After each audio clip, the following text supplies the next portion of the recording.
Inihayag ng Philippine Institute of Volcanology and Seismology na tumaas ang seismic energy na inilalabas ng Bulkang Mayon habang bumaba naman ang mga naitatalang uson at rockfall sa nakalipas na magdamanga. Ayon kay PVOC sa Volcano Monitoring and Eruption Prediction Division Chief Mariton Bornas sa panayam ng Bombo Radyo Legazpi, ito ay kasabay ng naitala na pagtaas sa background tremor o mahinang pag-uga na nangangahulugang mayroong intrusion sa edipisyo ng bulkana. Aniya nananatili sa alert level 3 ang alert level status ng bulkan at walang na-monitor na pagsipa sa iba pang mga binabantayang parametro tulad na lamang ng sulfur dioxide flux at ground deformation upang maitaas ito sa alert level 4. Gayunpaman, binalaan din niya ang mga residente na iwasan ang pagpasok sa 6 km radius permanent danger zone dahil sa banta ng pyroclastic density currents o ozone, lava flows, rock falls at iba pang mga volcanic hazard at maganda sa posibilidad ng matinding pagsabog.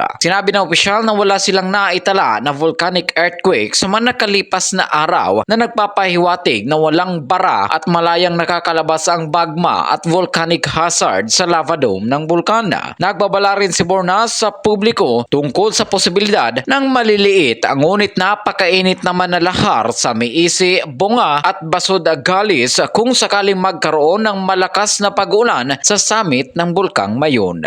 Dito po sa may kung saan po tayo mayroong mga rockfall at o yung deposito po ng uson. Ito po yung Miisi, Bonga at Basud Galis. So, maaari po tayong makaranas na lahars kapag meron po tayong pag-ulan sa summit region na medyo may kalakasan. Ito pong mga lahars na ito ay maliliit lamang, channel confined. Ngunit mainit po yan. Kaya po, dapat po ay hindi po tangkaing tawirin, no? At lapitan o hawakan. Dahil pwede po tayong mapasok ang ating skin. Mula rito sa empilan ng Bombo Radyo Legazpi, ito po si Bombo Eugene Rochan and this is Bombo Radyo Philippines, the #1 most trusted source of news and information.